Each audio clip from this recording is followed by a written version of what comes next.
Welcome back, humble traders. Today I'll be doing a technical breakdown on Top Glove. Ticker symbol BVA, or the one listed in Malaysia, will be 7113. If you're new to the channel, remember to take a second to give the video a like and subscribe for more charting and price manipulations. Do note that I'm just a humble chartist and I do not provide any buy or sell calls. Instead, I focus on the potential traps laid out by the market makers. Always remember the stock market is never obvious. It is designed to fool most of people most of the time. So Top Glove, I'll be analyzing the one listed in Singapore because it's just patterns are actually similar to the one listed in KL. Okay, anyways, Top Glove had a very good uptrend back in 2020 when the COVID actually hit um, uh, the world, and glove companies actually rocketed. You can see that there was a very good uptrend here. We had a good pullback, and then we managed to go up. But as soon as the stock stops going up further, then you need to be very careful because big players may be distributing along the way. So you can see that this is a form of distribution. When the stock stop creating higher highs and higher lows, then that is a sign of potential reversal. So ever since then, we actually started to fall all the way down.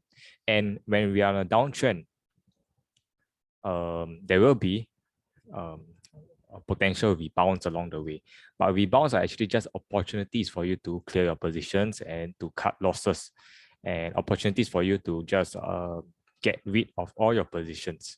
Because if the trend is continues going down, and then you just keep riding the trend all the way down. So as investors, you want to buy low and sell high.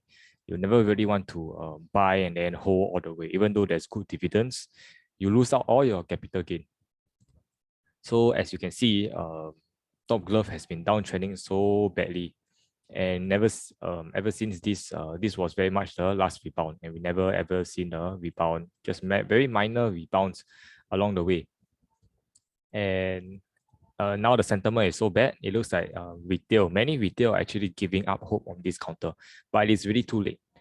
If you cut losses at any point in this time, is potentially going to bounce off, and then we may potentially see a reversal of trend as well.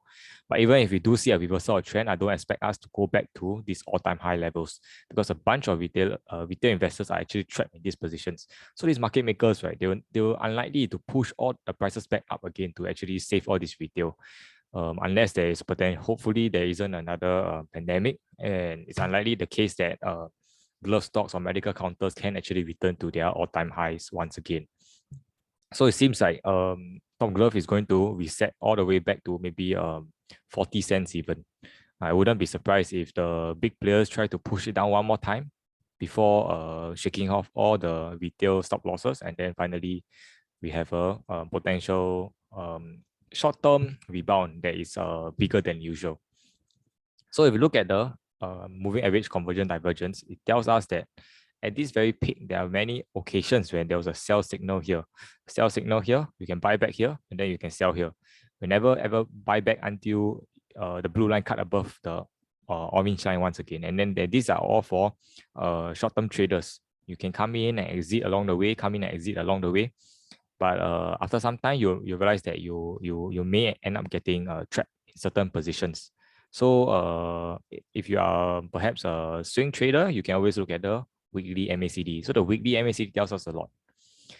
You just look at the weekly MACD. The queue to actually leave the stock is always once the blue line cut above the orange line. So you may not sell at the peak. It's nearly impossible to sell at the peak, but at least you can sell somewhere about perhaps way above 250.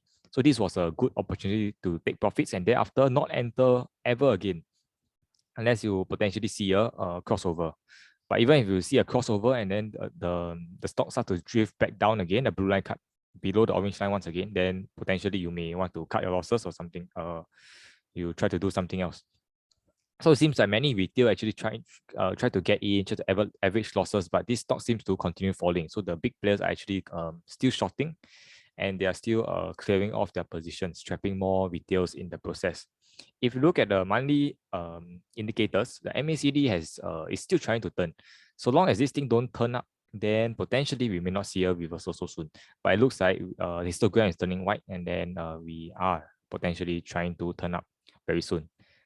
But nevertheless, as long-term investors, I don't believe you want to hold from here all the way up. and then all the way down. Of course, this is hindsight, but the indicators have really proven to us that when it's time to exit and take your profits, then it's advisable to do so, because you never want to go against the trend. You always want to go with the trend. And when the stock is declining, it's better to just not hold anything, not to add on, not to average down your losses. So if there's any changes, I'll give you guys an update. Thanks for stopping by, and don't forget to subscribe as you'll keep the Archer channel intact. Leave in the comment section below your thoughts on this particular stock, or if you have any other stock TA requests. Till we meet again, appreciate the manipulation.